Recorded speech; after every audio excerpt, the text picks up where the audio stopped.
Nós vamos hoje continuar a olhar o livro de Neemias, que nós falamos, de Neemias há um tempinho atrás, inclusive antes de eu viajar de férias, que foi muito boa, diga-se por sinal. Mas eu queria continuar então com um enfoque no livro de Neemias. Se você puder então deixar aberto nesse livro, Esdras, Neemias, Esther, Jó e Salmos. Então você precisa, Samuel, onde está Salmos? É fácil, é só você voltar um pouquinho, que você já vai chegar em Neemias. Eu gostaria de olhar algumas coisas deste livro, que são fundamentais quando o assunto é restauração. E não só restauração, mas qualquer projeto sério com o qual você se envolva, vai depender de algumas coisas que nós encontramos no livro de Neemias. Um livro incrível, você precisa conhecer esse livro. Se você nunca leu, gaste um tempo com esse livro. E algumas semanas atrás, nós começamos a falar sobre reconstruindo, restaurando a partir do caos. E começamos até com um exemplo, de Thomas Edison, que já avançado na sua vida, ele sofreu um incêndio que destruiu todo o seu escritório, todo o seu trabalho, tudo aquilo que ele tinha produzido. 2 milhões de dólares ali no seu escritório foram totalmente destruídos. E aí, com 67 anos de idade, alguém veio falar com ele, puxa vida, e agora?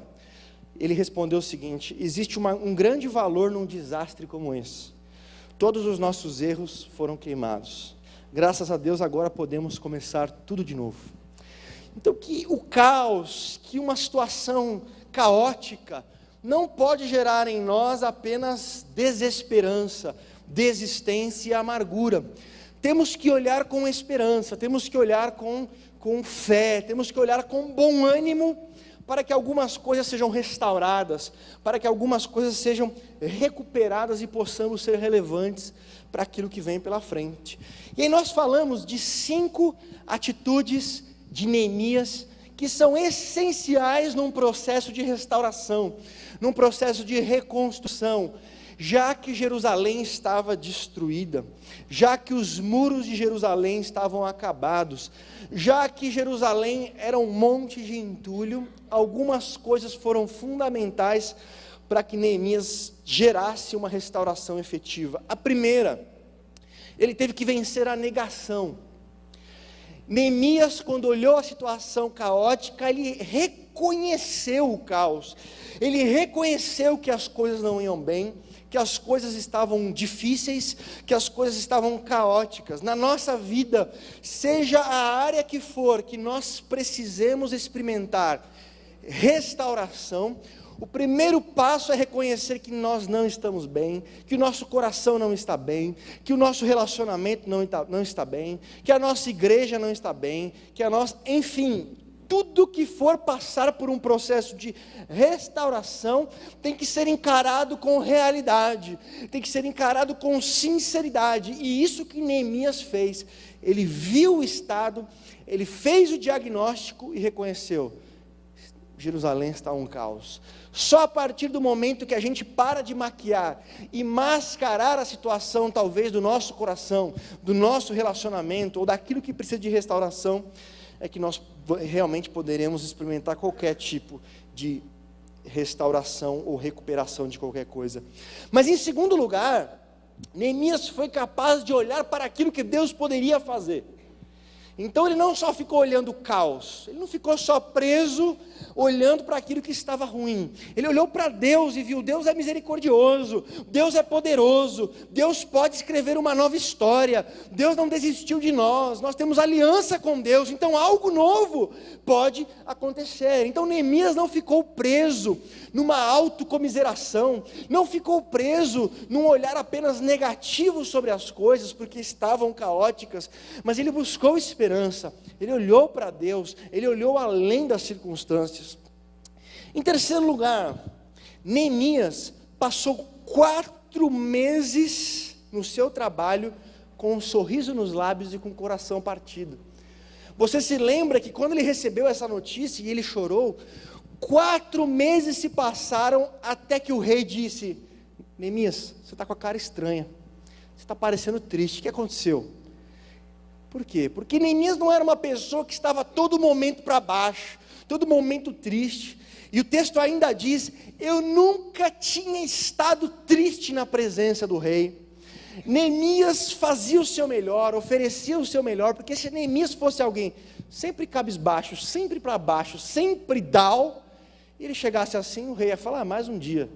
Aliás, ele não ia nem chegar, o rei ia falar: meu, vaza que esse cara aqui é um mala, ter essa cara de borocochô aí, fica para lá. Não, Neemias se esforçava que enquanto ele estava ali, ele estava fazendo o seu melhor e não vivia sempre para baixo. Então ele sabia ter um sorriso nos lábios com o coração partido, e isso em muitos momentos é importante. Em quarto lugar, nós vimos que Neemias combinou oração com planejamento. Tem gente que só quer orar, e tem gente que só quer planejar. Nós não precisamos escolher um ou outro. Oração e planejamento caminham junto. E mais, nós até citamos aquela frase de Matthew Henry, quando ele disse: nossas orações devem ser apoiadas com nossos esforços sinceros. Caso contrário, nós zombamos de Deus. Orar sem se comprometer com a nossa oração é zombar de Deus. E em último lugar, nós falamos de como Neemias abriu mão da sua posição de copeiro do rei, numa posição elevada, seria ali um primeiro-ministro, né, que aconselha o rei, alguém de um cargo de confiança, para ser pedreiro em Jerusalém.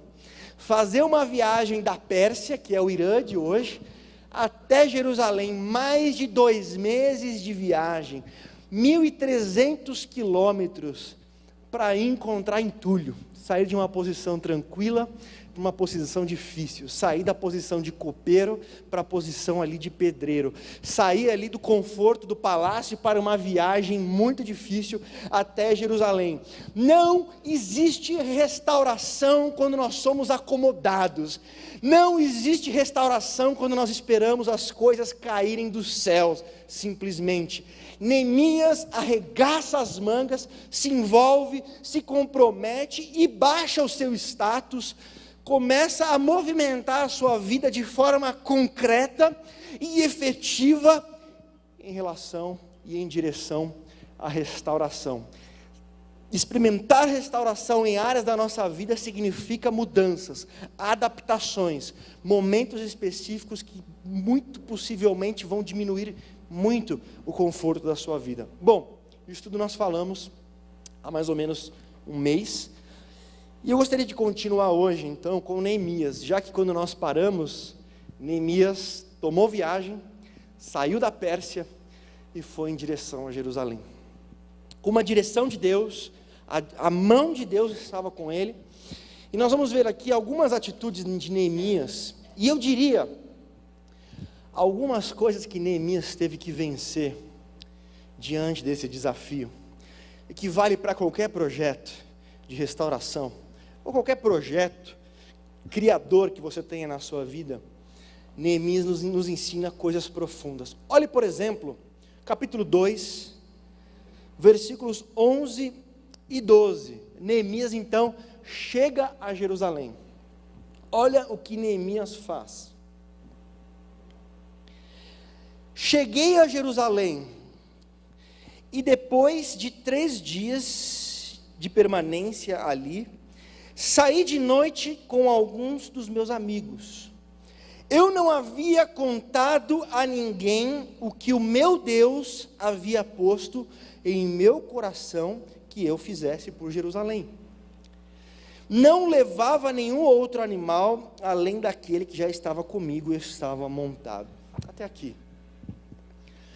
A primeira coisa que Neemias teve que vencer, para que o seu projeto fosse bem sucedido, foi o exibicionismo. E adotou uma postura de discrição. Discrição no sentido de discreto. Neemias, como um oficial do rei, poderia ter chegado ao som de tambores, anunciando-se como salvador da pátria, anunciando o grande projeto que ele tinha no seu coração, e que o rei da Pérsia o havia permitido, contando para tudo e para todos aquilo que ele tinha no coração, aquilo que ele tinha em mente, mas não. Ele guardou, ele chegou, não contou para ninguém, chamou os seus amigos, chamou as pessoas de confiança, ele foi caminhar pelo muro, foi ver a situação real, com discrição, evitando chamar uma atenção que poderia ser prejudicial, que poderia ser destrutiva. Havia muitas pessoas que não estavam interessadas no bem de Jerusalém, na restauração de Jerusalém, e estavam felizes com o caos de Jerusalém. E Neemias, inteligente, não querendo gerar um alarde desnecessário, não querendo chamar uma atenção desnecessária, ele consegue manter discrição. Muitos dos nossos projetos falham, muitas restaurações na nossa vida falham, porque a gente quer compartilhar logo no começo tudo com a torcida do Flamengo e do Corinthians e com todo mundo. Pegamos situações de restauração na nossa vida que precisamos e contamos para tudo e para todos. Seja qual for o motivo, às vezes contamos os nossos projetos porque partimos do ponto que todo mundo quer o nosso bem em todos os lugares. Mas muitas vezes contamos e somos levados a um exibicionismo baseado no nosso orgulho, na nossa vaidade. E aí nós temos uma grande ideia de um grande projeto, as pessoas precisam saber que eu tive uma grande ideia de um grande projeto, né? Como assim, só eu vou poder degustar a minha sabedoria e a minha grandeza e a minha maravilha.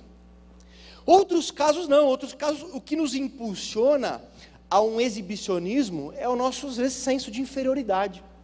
A gente se sente inseguro e quando acontece algo grande e tal, a gente já quer logo contar para alguém para provar o nosso valor. Às vezes o nosso exibicionismo tem a ver com mágoa, com rancor que a gente tem com alguém. E a gente quer provar para alguém que nós estamos, prosperando, que nós estamos tendo ideias, que nós estamos num processo bom. Neemias não tinha problema com isso. Ele tinha um alvo, ele tinha uma direção de Deus, e ele não precisava criar um alarde desnecessário. Olha que interessante um texto na Bíblia, que envolveu o rei Ezequias. Ezequias recebeu uma comitiva da Babilônia no seu reino. Aí recebeu lá os reis e tal, o pessoal, representantes do rei. Está lá em Isaías 39. Ezequias foi abrir o tesouro. Vem ver tudo que a gente tem aqui, ó. Abriu o tesouro. Olha quanta coisa, tal. Aí o pessoal da Babilônia foi embora, chegou Isaías, o profeta. Ô Ezequias, quem que era esse pessoal aí? Ah, era o pessoal da Babilônia, tal. Ah, o que você mostrou para eles? Mostrei tudo. Tudo que eu tinha, toda a riqueza, tudo lá. É mesmo? Pois fica sabendo que vão ser os babilônicos agora que vão vir e vão levar tudo isso embora. Às vezes a gente exagera, a gente abre demais e falta discrição, falta sabedoria.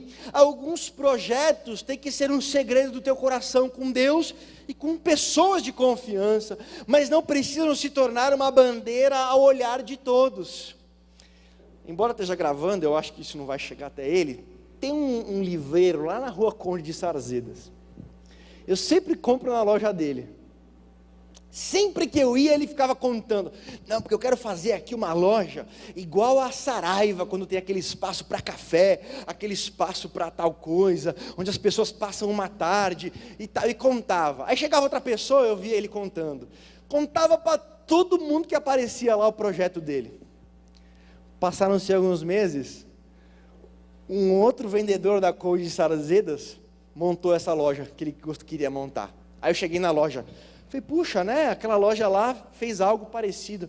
Na verdade roubaram a minha ideia e tal. Tá de falar, bem feito. Quem mandou você não guardar isso no seu coração, com Deus e com pessoas de confiança?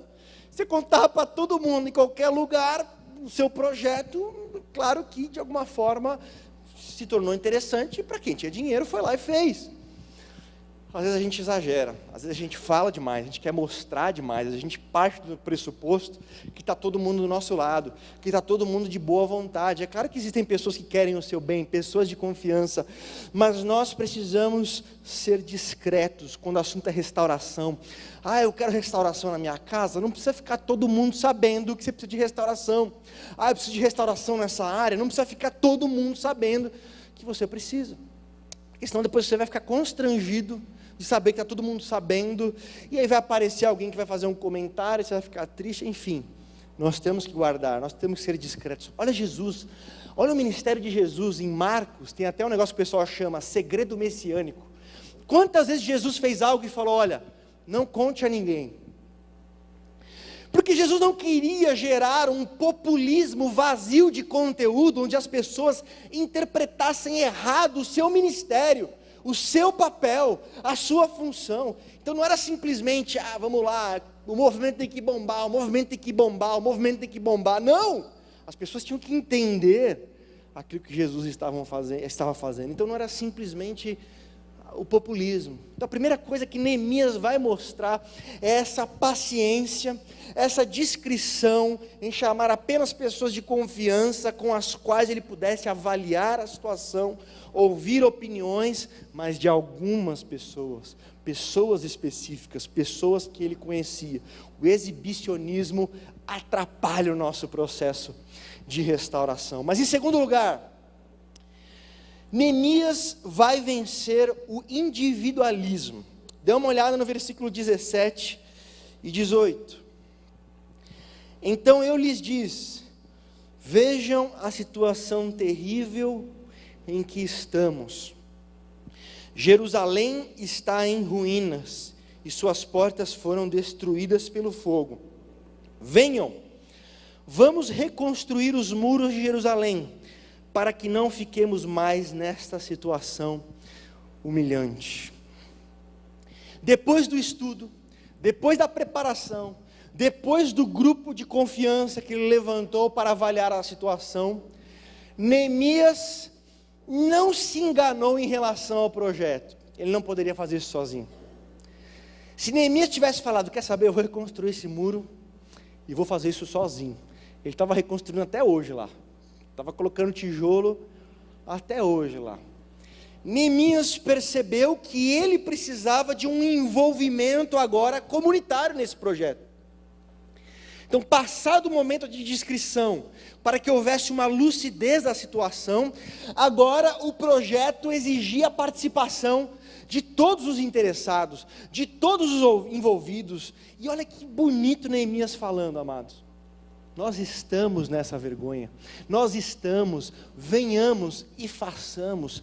Neemias se coloca na vergonha, Neemias se coloca na responsabilidade de trabalhar, Neemias sempre usa estamos, vamos, somos, sempre o comunitário. Muitas áreas da nossa vida nós não vamos resolver sozinhos. Muitas coisas que serão restauradas precisam de um envolvimento comunitário e não se resolve sozinho. Se a sua casa vive um momento caótico, todos têm que se envolver. Uma igreja que vive um momento difícil, todos têm que se envolver. A fé cristã é uma fé comunitária, é o pão nosso de cada dia, perdoa as nossas dívidas. Tudo funciona no plural. E quando você lê o capítulo 3 de Neemias, que nós não vamos ler aqui, são mencionados 38 nomes e 42 grupos de pessoas trabalhando na reconstrução dos muros. É o envolvimento comunitário, é o envolvimento comprometido de todos para que uma restauração efetiva possa acontecer. E no momento de restauração, uma coisa importante é todos trabalharem juntos por um propósito, no sentido de, tem coisas que não adiantam ser discutidas quando o objetivo é a restauração. Não adianta, puxa, por que agora chegamos a essa situação, de quem foi a culpa, mas vamos, não irmão, tem horas que nós temos que olhar para frente e falar, vamos juntos. Neemias falou, estamos nessa vergonha, vamos reconstruir, vamos para frente, vamos fazer, vamos alcançar uma realidade diferente dessa. É necessário. Se ele ficasse, puxa, mas lá, vamos voltar no tempo, né? Já tinha se passado lá mais de 70 anos que tinha sido tudo destruído. Mas quem que foi lá atrás que fez a destruição? Quem que era o rei da época? Quem que era? Não, a nossa situação hoje é essa. E o que a gente precisa? A gente precisa reconstruir esses muros. Vamos todo mundo? Vamos todo mundo. Você está, Neemias, você vai? Claro que eu vou. Vamos. Ah, mas quem que vai? O sacerdote vai? Vai. Você pega o capítulo 3, o sacerdote está lá? Está lá. O povo está lá? Está lá. Os profissionais estavam lá? Estavam lá. Tinha homem? Tinha. Tinha mulher? Tinha. Estava todo mundo envolvido com o mesmo propósito: restaurar os muros. Se precisa da restauração que é na vida do seu filho, você e a sua mulher têm que se juntar no mesmo propósito. Não vai ser sozinho que um ou outro vão resolver. Então, só que tem que ter essa missão. Ah, mas o que aconteceu para que... Meu irmão, agora é hora de restauração. Agora é hora de renovação. Então, olha para frente, juntos, combinam. Agora a gente tem dificuldade. Sabe o que eu acho? Que a gente tem às vezes mais dificuldade de receber do que dar. A gente até consegue se colocar numa posição de doadores, mas a gente tem dificuldade da condição de receptores, porque a gente tem uma ideia de que se a gente receber alguma coisa de alguém, a gente está em débito, e como a gente não quer ficar em débito com ninguém, a gente só quer dar, porque a gente tem a sensação que a gente está em crédito com todo mundo. Mas o reino de Deus, e esses momentos de restauração, não dá para fazer essas contas não, irmão. É cada um fazendo tudo que pode, é cada um fazendo o seu melhor, é cada um envolvido com aquilo que dá. Ah, mas eu dei 60, outro deu 30, meu irmão, chegou no 100, vai em frente, vamos fazer acontecer. Em primeiro lugar, vença o exibicionismo e opte pela discrição. Segundo lugar, vença o individualismo e você vence isso com cooperação. Eu acho interessante uma história que eu li uma vez, eu não sei o quão real ela é, mas uma pessoa que foi visitar um lugar onde tem pessoas com necessidades especiais, e então era sempre tomando conta, né? Então, antigamente isso era chamado de hospício, né? Hoje não se chama mais assim, mas a pessoa que chegou para visitar percebeu que tinham 3 pessoas cuidando de 40. Foi, puxa vida, né? Que coisa, né? Ele foi perguntar, mas vem cá, vocês não têm medo que eles possam armar uma revolução, ou fazer alguma coisa assim? Ele respondeu assim, uma pessoa que estava cuidando: os loucos não se unem. Ou seja, a característica de uma pessoa que não está na saudável condição da sua realidade é não se unir com outras. Como às vezes a gente vive isso, né? A gente vive uma independência cristã, a gente vive aí um isolamento que não combina com a fé cristã. A fé cristã é uma fé comunitária, é uma fé de cooperação sempre. Então, Neemias precisou de outras pessoas para que ele pudesse vencer. Em terceiro lugar, olha que interessante o capítulo 3, versículo 5. Dê uma olhadinha.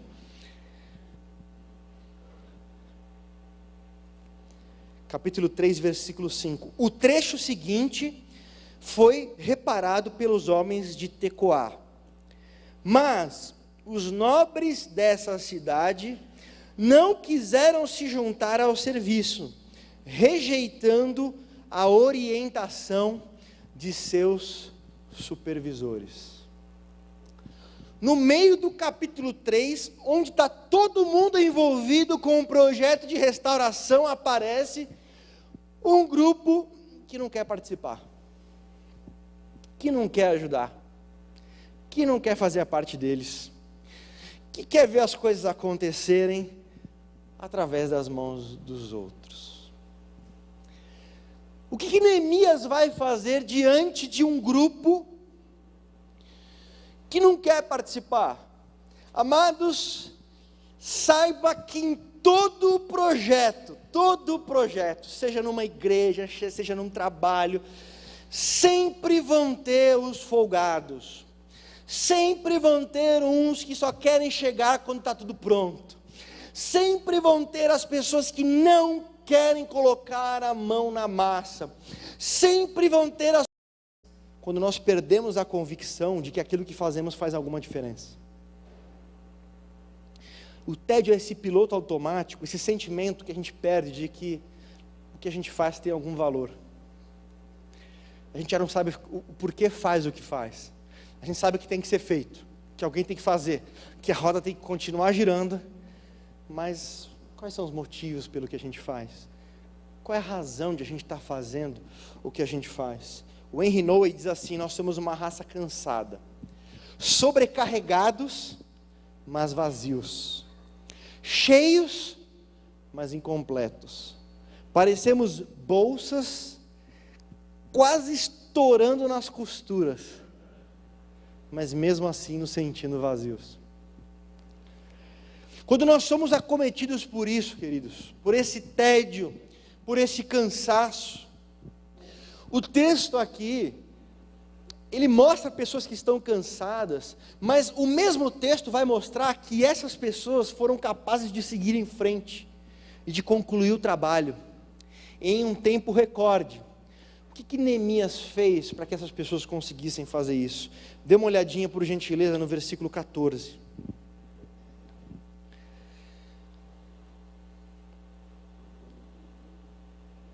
Neemias capítulo 4, versículo 14, diz assim: lembrem-se de que o Senhor é grande e temível, e lutem por seus irmãos, por seus filhos e por suas filhas, por suas mulheres e por suas casas. Olha o que Neemias vai fazer. Tirem a referência do braço de vocês cansados, tirem a referência do entulho e pensem na família de vocês. Pensem em Deus, que é grande e temível e está com vocês. Neemias, ele vai vencer o cansaço por meio de uma referência diferente. Quando nós estamos cansados, quando nós estamos desanimados, normalmente nós nos esquecemos do porquê estamos fazendo alguma coisa. Quais são as nossas referências pelas quais estamos fazendo alguma coisa? E o que Neemias vai fazer é lembrá-los. Olha, nós não estamos fazendo isso só pelo entulho, ou pelo nosso braço, nós estamos fazendo isso por Deus, nós estamos fazendo isso pelos nossos filhos, pelas nossas filhas, pelas nossas mulheres, pelo nosso povo. Então Neemias, ele recupera na visão das pessoas a razão pela qual eles estão fazendo o que estão fazendo.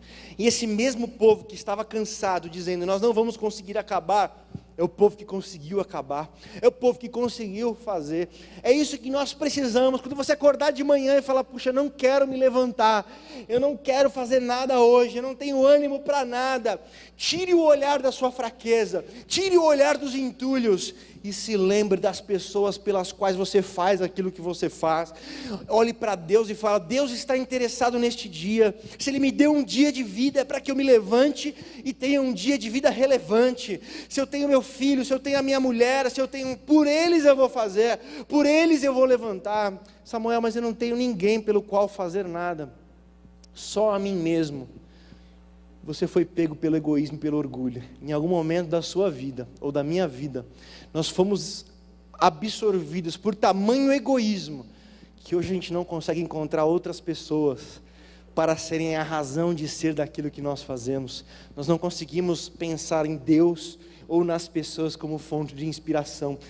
Eu queria que você, em algum momento essa semana, se sentasse e colocasse num papel o motivo pelo qual você faz aquilo que você faz. As pessoas que são a razão de ser, de você acordar, levantar mais um dia cansado, colocar um sorriso no rosto, colocar um brilho nos seus olhos e falar, vou fazer por estas pessoas. E é isso que Neemias vai fazer com um povo que agora está desanimado, quando olhou para o entulho, quando olhou para o desafio, quando olhou para a própria força. Neemias tira a referência deles do entulho, Neemias tira a referência deles de si mesmo e diz, olhem para aqueles que vocês amam, olhem para Deus, Deus é grande, Deus é temível, Deus está conosco, e façam isso pelos seus filhos, pelas suas filhas, pelas suas mulheres, façam isso pelas pessoas que vocês prezam.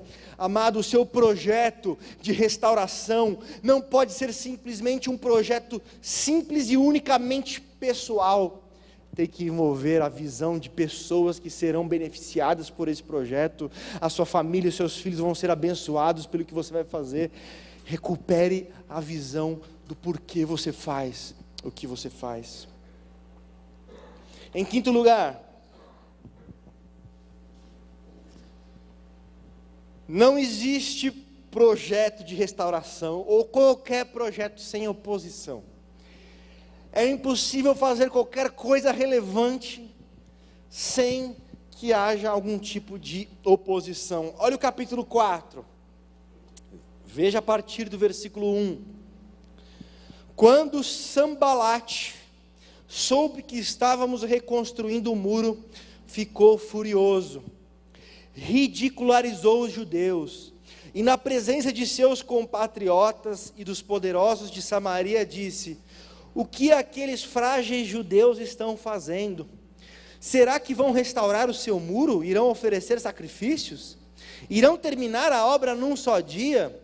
Será que vão conseguir ressuscitar pedras de construção daquele monte de entulhos e de pedras queimadas? Tobias, o amonita, que estava ao seu lado, completou: pois que construam, basta que uma raposa suba lá para que este muro de pedras desabe. Chacota, zombaria, ridicularização, não vai conseguir nada, e mesmo que vocês consigam, qualquer pezinho, qualquer coisinha vai derrubar esse muro. Olha o que Neemias vai fazer depois disso, dos trabalhadores, versículo seguinte: ouve-nos, ó Deus, pois estamos sendo desprezados, faze cair sobre eles a zombaria. Sabe o que Neemias fez? Orou. Não vá ficar batendo boca com quem está zombando, com quem está ridicularizando, com quem está botando para baixo, com quem está duvidando das coisas. Neemias, se tivesse parado, não, eu vou convencer vocês agora que a gente vai fazer um muro, ia começar a perder tempo, ia perder o foco do que ele estava fazendo. Meu irmão, estão falando alguma coisa, estão ridicularizando, zombando. Não entre na pilha de ficar dando satisfação para aqueles que só querem o seu mal, para aqueles que estão zombando, e se estão zombando, já provaram que não estão preocupados com você, ou com o seu projeto, ou com a sua restauração. O que Neemias faz? Senhor, está nas tuas mãos. Eu não vou parar o meu projeto para me vingar, eu não vou perder o meu propósito, mas eu posso orar. Senhor, estão nas tuas mãos. Senhor, julga esta causa, está nas tuas mãos, o Senhor é o juiz desta causa, e vamos construir, dá uma olhadinha no capítulo 6, são muitos textos de oposição, são muitos textos de afronta, de humilhação e coisas do tipo. Olha o versículo, capítulo 6, quando Sambalate, é o mesmo Sambalate e o Tobias, são os malas do livro, quando Sambalate, Tobias e o pessoal todo e o restante dos nossos inimigos souberam que eu havia reconstruído o muro e que não havia ficado nenhuma brecha, embora até então eu ainda não tivesse colocado as portas nos seus lugares, Sambalate e Gersem mandaram-me a seguinte mensagem. Olha que importante isso: venha, vamos nos encontrar num dos povoados da planície de Ono. Eles, contudo, estavam tramando fazer-me mal. Por isso, enviei-lhes mensageiros com esta resposta: estou executando um grande projeto e não posso descer. Por que parar a obra para ir encontrar-me com vocês? Eles me mandaram 4 vezes a mesma mensagem, e todas as vezes lhes dei a mesma resposta. Então, na 5ª vez, Sambalate mandou-me um dos seus homens de confiança com a mesma mensagem. Ele tinha na mão uma carta aberta em que estava escrito: dizem entre as nações, e Gesem diz que é verdade, que você e os judeus estão tramando uma revolta, e que por isso estão reconstruindo o muro. Além disso, conforme dizem, você está na iminência de se tornar o rei deles. E até nomeou profeta para fazer em Jerusalém a seguinte proclamação ao seu respeito: há um rei em Judá. Ora, essa informação será levada ao rei, por isso vamos conversar. Eu lhe mandei a resposta: nada disso que você disse está acontecendo, é pura invenção disso. Então estavam tentando nos intimidar. Queridos, olha quantas coisas para tirarem Neemias do foco. Primeiro, vamos conversar, vem aqui para uma reunião. Não posso, tenho algo importante, estou envolvido com algo, eu não vou parar para perder tempo com vocês. Literalmente é o que ele estava dizendo: vocês já zombaram, vocês já fizeram tudo, vocês não vão me tirar do meu foco, da minha visão. Queridos, como a gente perde tempo, com aquilo que nos caluniam, querendo defender a nossa honra diante de pessoas que vão se opondo, vão criando mentiras, como a gente perde tempo tentando provar a nossa dignidade e tudo mais. Queridos, não gaste. Várias situações não merecem o seu tempo, não merecem a sua atenção. Se você tem um foco de um projeto, de uma restauração, viva intensamente isso, saiba que haverá ridicularização, haverá oposição, haverá muitas coisas se oferecendo para tirar o seu foco, se oferecendo para tirar a sua visão. É necessário que nós tenhamos foco. Diante da zombaria, Neemias parou de construir, não, orei. Vem cá, vamos fazer uma reunião. Não vou, eu tenho aqui, é aqui que eu vou focar, é aqui que eu vou fazer, é aqui que eu vou empregar a minha força. Mas olha, estou falando que você quer criar uma rebelião, então é mentira.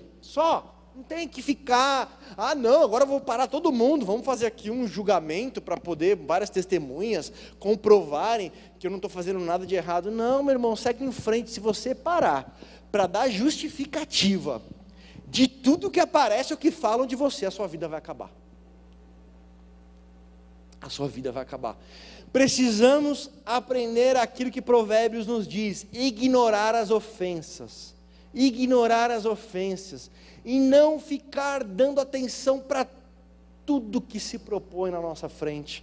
Principalmente quando tem fruto em oposição. Olha o que vai acontecer no texto. Esses caras vão contratar um profeta do povo de Israel para profetizar para Neemias que ele tem que ir para um lugar e tal. Neemias respondeu assim no texto: vi que não era Deus que falava por meio deste profeta. Olha a dificuldade, os caras usando o nome de Deus para de alguma forma tirar Neemias do propósito. Por isso que é importante você saber o que você está fazendo, os valores em Deus e a direção de Deus naquilo que você está fazendo, para que não chegue qualquer pessoa e fale: olha, Deus está mandando te dizer, Deus está mandando te dizer. Você tem que saber também. Neemias sabia, peraí, deixa eu rever minha história. Ali Deus fez isso, ali Deus fez isso, ali Deus fez isso. É a direção de Deus, eu vou seguir em frente, eu vou seguir aqui. Não, olha, vem aqui e tal. Não é Deus que está falando. Deus não é Deus de confusão. Deus não é um Deus que fala uma coisa para outra hora falar outra coisa. Então, se Deus já falou comigo, eu vou seguir esse caminho. Os caras usando o nome de Deus. Sempre haverá oposição para tudo aquilo que é relevante na sua vida. Não será apenas um mar de rosas, não será tudo tranquilo. Haverá frustração, haverá pessoas que vão se colocar na frente. Tem um autor que ele diz assim: Jesus não disse que nós seríamos o mel da terra, mas o sal da terra. Então há pessoas que estão totalmente desinteressadas em restauração da sua vida. É triste dizer isso, né? Mas tem pessoas que preferem te ver mal. Há pessoas que preferem ver o seu casamento mal. Há pessoas que querem que você perca o seu emprego. Há pessoas que vão se incomodar se você chegar e falar: puxa, lembra daquele problema? Então está resolvido, agora eu estou bem, agora eu estou... Há pessoas que vão sentir inveja, há pessoas que estão mal, e para se sentirem bem estando mal, precisam ver todos os outros maus também. Não precisamos criar uma cultura de desconfiança, mas temos que ser prudentes. Temos que ser prudentes como a serpente, Jesus vai dizer, né? Em sexto e penúltimo lugar, olha o que está escrito em Neemias capítulo 6, versículo 9.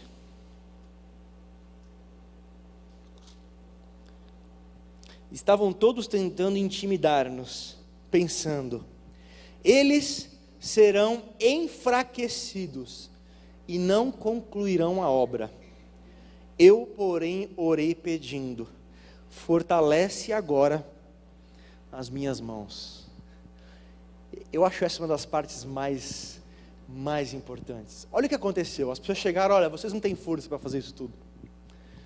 Sabe o que Neemias falou? É verdade. Senhor, fortalece as minhas mãos. Quando eles falaram: vocês não têm força suficiente para completar esse trabalho, Neemias não ficou se defendendo: não, a gente tem sim, vocês vão ver. Agora, não é verdade. Eu queria te dizer, querido, que que para a restauração de muitas coisas da sua vida, ou para projetos que Deus tem colocado no seu coração, você não tem força o suficiente para resolver. Você não vai conseguir, pela tua força. Você não tem conhecimento, força o suficiente para restaurar a sua casa, para restaurar a sua vida, para restaurar as suas finanças. E Neemias falou, é verdade. Quando eles disseram, vocês não têm força para restaurar esses muros, Neemias falou, é verdade. Então, é verdade, acabou? Não. Existe alguém que fortalece as nossas mãos. Existe alguém que fortalece os nossos braços. Deus, me dá força. Deus, os nossos inimigos estão certos. Eu não tenho força para fazer isso mesmo. O projeto é maior do que a minha capacidade. A restauração é maior do que a minha força. Mas Deus, o Senhor que dá força para aqueles que têm pouca força, fortalece-nos, ó Deus. Neemias sabia da sua fraqueza, mas sabia que existia um Deus poderoso, que fortalece os braços cansados, que toma aqueles que estão já fadigados, aqueles que já estão sobrecarregados e dá a eles descanso, dá a eles um ânimo novo, porque aqueles que esperam no Senhor renovarão as suas forças, subirão com asas como de águia, correrão e não se cansarão, caminharão e não se fatigarão. É o Deus que fala, não temas, eu te ajudo. Neemias nunca se iludiu de que ele em si mesmo tinha todas as condições para resolver aquele problema. Neemias nunca bateu no peito e falou, agora é comigo. Neemias sabia que era de Deus que viria a força, que era de Deus que viria a direção. Então ele não se ofendia quando alguém falava, Neemias, você não tem força. Não tem nenhuma novidade nisso. Eu já sei que eu não tenho, eu já sei que eu não sou, mas o nosso Deus tem, o nosso Deus é forte. Por isso que a Bíblia diz, né, não se glorie o sábio na sua sabedoria, o rico na sua riqueza, o forte na sua força, mas glorie-se no Senhor. A nossa força é o Senhor, é dele que virá graça para mais um dia, é dele que virá graça para mais uma semana, é dele que virá força para mais um ciclo, é dele que virá força para 2019. 2019 é sim um tempo de restauração, é um tempo de força para a sua vida, para a sua casa, para a sua família, e esta força não é a sua força, é o braço do Senhor que estará com você, é a força de Deus que vai envolver a sua vida, e a cada amanhecer te levantar com esperança, com força, com fé, com o coração voltado para Deus e para os seus valores.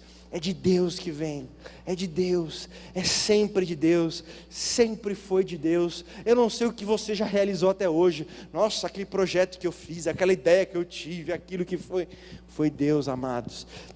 E é isso que vai acontecer. Olha o versículo 7, em sétimo lugar, o capítulo 6, versículos 15 e 16.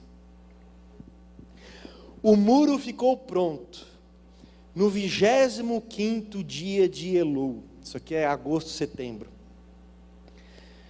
Em 52 dias, quando todos os nossos inimigos souberam disso, todas as nações vizinhas ficaram atemorizadas e com orgulho ferido, pois perceberam que essa obra havia sido executada com a ajuda do nosso Deus. É um tempo recorde. Se você um dia conhecer Jerusalém, em 52 dias, fazer um negócio desse tamanho. Mas a coisa mais linda é que quando termina, e aí o Neemias poderia falar, galera, mandamos muito, hein? Olha, só tem macho alfa e mulher alfa nesse grupo aqui, hein? Então, não, as pessoas não vão ver como nós somos fortes. As pessoas vão ver que foi Deus quem fez, foi Deus quem trabalhou. Aquilo que a Bíblia diz algumas vezes, né? Quando as pessoas tinham uma vitória, diziam, mas nós faremos menção do nome do Senhor.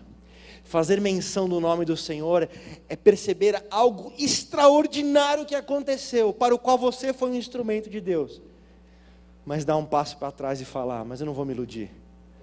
Foi o Senhor que fez, foi Deus, foi o braço do Senhor. E eu queria dizer para você, que quando Deus usar a sua vida para restaurar a sua casa, a sua família, quando um projeto maravilhoso acontecer através das suas mãos, tribute ao Senhor a glória, tribute ao Senhor a honra, tribute ao Senhor o louvor. dê a Ele a glória que lhe é devida, e juntos nós faremos menção do nome dEle. Estava tudo destruído, os muros agora estavam de pé, não para mostrar como nós somos bons, mas como o Senhor é conosco, como o Senhor é com você, como Deus é na sua vida. Eu queria finalizar então, pedindo que você guardasse isso. Rompa com o exibicionismo. O caminho da restauração precisa de discrição. Rompa com o individualismo. Precisamos de cooperação. Com a falta de apoio, se você perceber pessoas de quem você esperava o engajamento não está acontecendo, celebre com aqueles que estão se desdobrando. Celebre com aqueles que estão fazendo o trabalho de dois.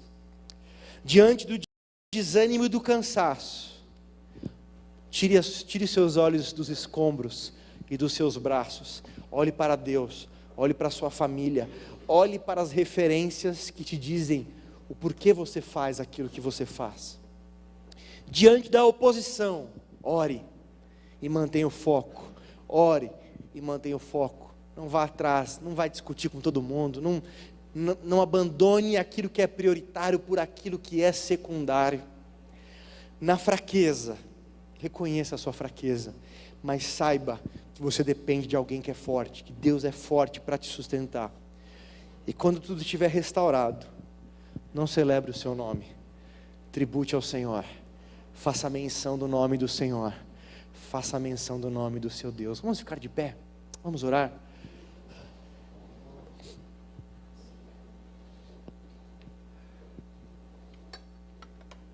O livro de Neemias é tão incrível.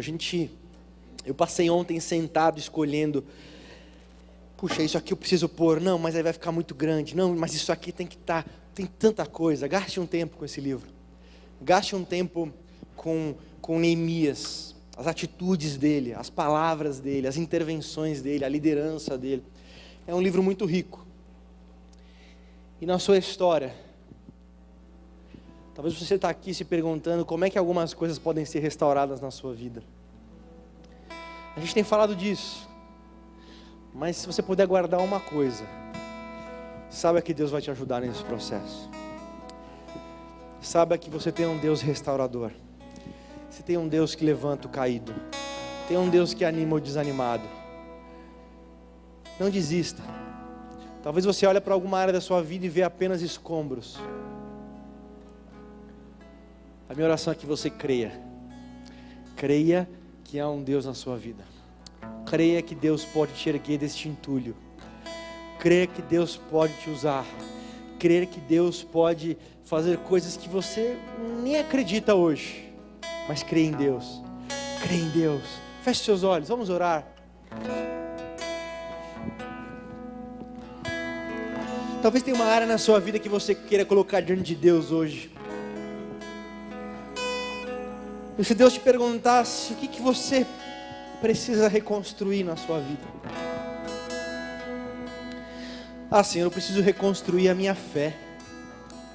Que eu sou uma pessoa que já parece que nem crê mais. Eu preciso reconstruir o meu chamado. Eu preciso reconstruir algum relacionamento.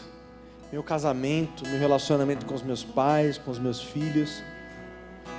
Reconstruir aquela amizade. Preciso construir a minha visão, Senhor. Preciso restaurar o meu trabalho. Fale para o Senhor. Aquilo que você precisa de uma intervenção de Deus. Naquilo que nós não podemos negar e temos que perceber que está difícil. Mas temos que olhar além das circunstâncias e saber que há um Deus além de tudo isso. Ó Senhor, em nome de Jesus nós queremos vencer o exibicionismo pela descrição. Assim orienta-nos, Senhor, a buscar aquelas pessoas para as quais nós realmente temos que pedir ajuda, temos que pedir socorro. Mas que jamais também caiamos na ilusão de que vamos consertar as coisas sozinhos. Talvez aqui, Senhor, muitos de nós seremos restaurados em alguma área, como quando trouxermos isso para a luz, com alguém de confiança. Em nome de Jesus, ó Deus, cria uma cultura de cooperação no nosso coração e nas pessoas ao nosso redor. Em nome de Jesus, ó Deus, ajuda-nos a olhar para aquelas pessoas que estão se desdobrando e que elas sejam inspiração para nós. Perdoa-nos, Senhor, porque nós deixamos muitas vezes as pessoas que nós esperávamos muitas coisas, mas nos frustraram, que sejam as nossas referências, e com isso desanimamos, e com isso perdermos, Senhor, o foco daquilo que o Senhor tem na nossa vida, e justificamos muitas vezes o nosso fracasso, porque outros não estão fazendo algo por nós. Que nós possamos olhar por aqueles que se desdobram, Senhor, por aqueles que têm um chamado e uma vocação, e estão fazendo além das suas forças, no reino de Deus, que estão andando uma milha a mais, que estão caminhando cada vez mais, que essas pessoas sejam a nossa inspiração. Ajuda-nos, Senhor, a não olhar apenas para o nosso cansaço, ajuda-nos a não olhar apenas para as dificuldades, mas ajuda-nos a olhar o motivo pelo qual fazemos o que fazemos. A cada manhã, quando os nossos olhos se abrirem e talvez o cansaço ou algum tipo de tédio envolver o nosso coração, que venha à nossa memória o Senhor, que nos dá mais um dia e mais uma manhã que se renova, e lembrarmos das pessoas pelas quais nós fazemos o que fazemos, e levantarmos com a coragem para mais um dia, com o ânimo para mais um dia, sabendo que não vivemos para nós mesmos. Em nome de Jesus, ó Deus, diante da oposição, ajuda-nos a não ficarmos tão preocupados com a nossa honra, com o que vão pensar. Ajuda-nos, Senhor, a não tentarmos dar satisfações para tudo que aparece, mas que nós possamos deixar de lado muita coisa que ouvimos, deixar de lado muitas coisas que são faladas pelos objetivos, pelo foco, Senhor, e que nós possamos orar. Quando algo nos machucar ou falar contra nós, ajuda-nos a orar e entregar nas Tuas mãos sempre, Senhor. Ó Pai, quando ficar patente a nossa fraqueza, e de alguma forma for jogado na nossa cara que nós não temos força para fazer aquilo que é necessário, que nós possamos reconhecer que não temos mesmo, mas o nosso Deus é a nossa força, é a nossa rocha, é o nosso refúgio, é aquele que nos faz voar sobre as dificuldades, sobre as situações. Nós somos fracos e nós não temos nenhuma defesa contra isso, Senhor, a não ser reconhecer que a nossa força vem de Ti.